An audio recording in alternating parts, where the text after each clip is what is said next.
Baik, salam sejahtera bagi kita semua. Perkenalkan nama saya Gloria Panjaitan dengan NIM 11S23030. Baik, saya dari Prodi Informatika dan di sini saya akan menjelaskan tentang praktikum yang keenam.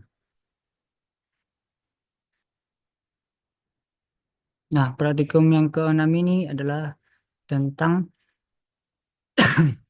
grabs dan juga apps. Baik, langsung saja kita akan saya sedikit jelaskan. Yang pertama tentang grabs ini. Nah, dari gambar ini bisa kita lihat bahwa Eh, ini adalah notes dan yang ini tanda panah ini eh, adalah seperti bisa kita ibaratkan seperti jaringan. Nah, jaringan dan ini arahnya eh,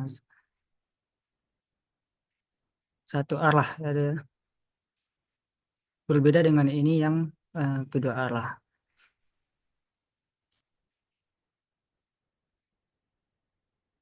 Bisa kita lihat dalam tabel ini.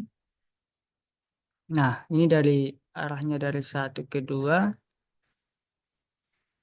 maka di sini diisi satu di satu dan dua. Kemudian dari dua ke nol, maka dari 2 ke 0 ini tabel ini diisi satu. Dan ini satu ke nol, satu ke nol, maka diisi di sini satu. Berbeda dengan graf yang ini, yaitu under graph. Nah, ketika dia dalam agency matrix, nah bentuknya akan seperti ini. Ini kan satu, nol dan dua ini saling terhubung. Artinya tanda panahnya tidak cuma satu arah, tetapi dua arah.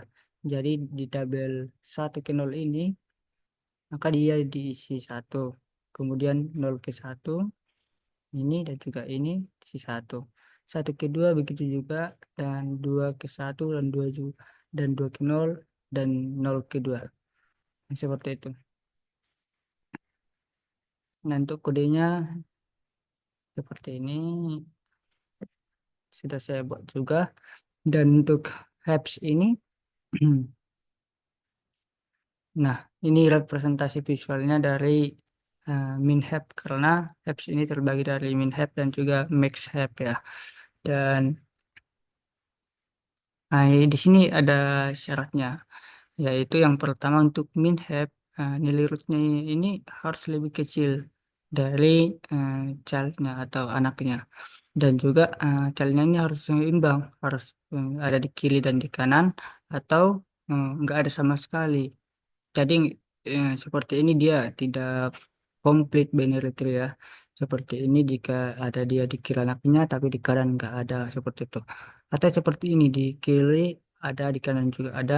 Tapi ketika anak yang di sini dari anak yang ketiga ini dia cuma memiliki anak tujuh. Nah, anak yang di kirinya nggak ada. Maka ini not a complete binary tree. Hmm.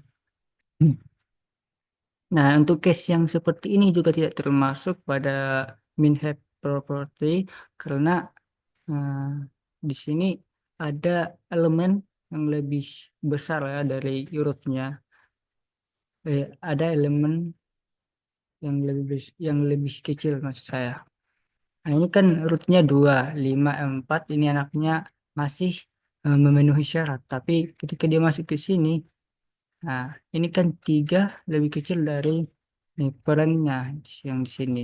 Dan Pak, ini bisa disalahkan atau tidak sesuai dengan ah, konsep min-have ya, tidak sesuai dengan syaratnya. Kemudian untuk representasi visual dari max have, intinya parentnya atau rootnya itu harus lebih besar ya elemennya dari childnya atau dari anakannya. Bisa kita lihat seperti ini yang memenuhi 8 rootnya atau perannya itu lebih besar dari 7 dan juga 6. Kemudian 7 ini juga lebih besar dari 5 dan 4, maka ini memenuhi. Nah, ini hanya root. Nah, ini nggak apa-apa, ini bisa karena seimbang dia tetap. Di kirinya nggak ada, di kanan juga nggak ada.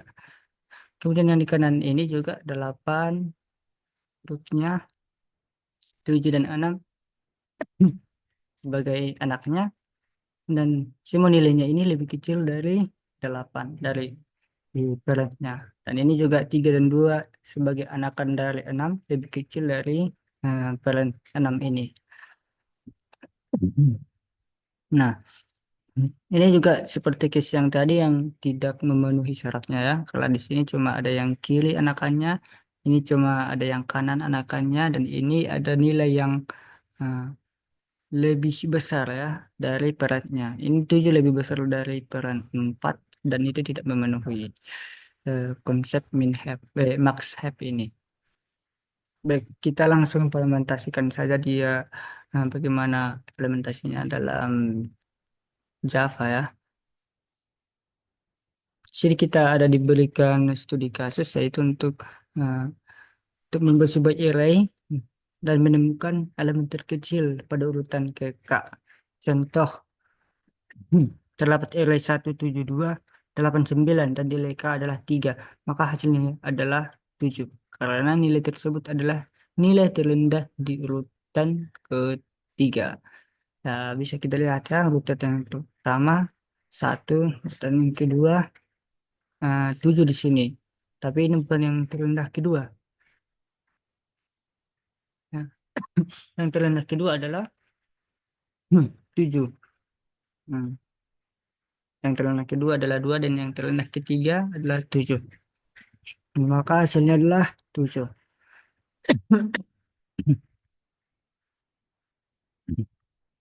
Baik, kita akan implementasikan dalam Java ya.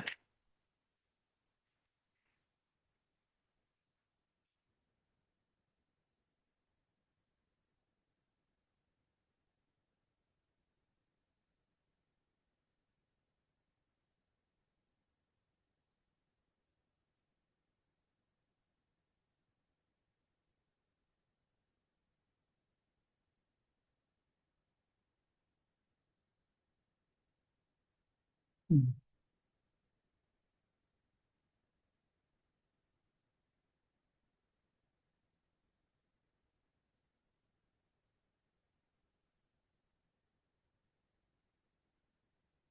Nah, ini yang tadi kita akan run coba salah satu dari studi kasusnya ini.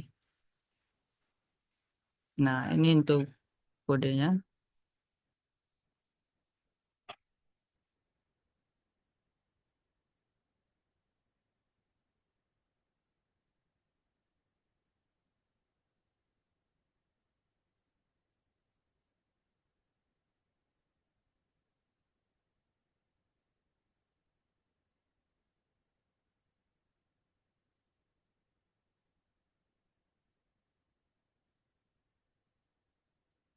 Nah, di sini kita disuruh untuk memasukkan jumlah elemen. Coba kita masukkan 4. Kemudian kita disuruh untuk memasukkan elemen-elemennya. Coba kita masukkan 3, 4, 2, 1. Nah, masukkan nilai K. Coba kita buat 2. Maka harusnya hasilnya ini adalah 2. Nah, elemen terkecil kedua adalah 2. Nah, coba dulu kita buat berurut dia. Apakah sesuai juga? Nah, kita masukkan jumlah elemennya adalah 5. Kemudian coba kita masukkan berurut. Nah, masukkan nilai K, kita masukkan 4. Elemen terkecil keempat adalah 4. Baik, untuk coba kita run yang add next elemen ini. Ini untuk kodenya.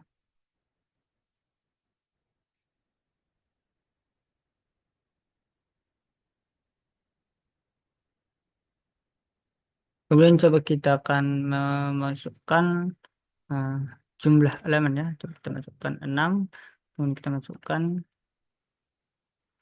elemen-elemennya. Nah, hasil max stream muncul 1, 2, 3, 4, 5, 6 seperti ini.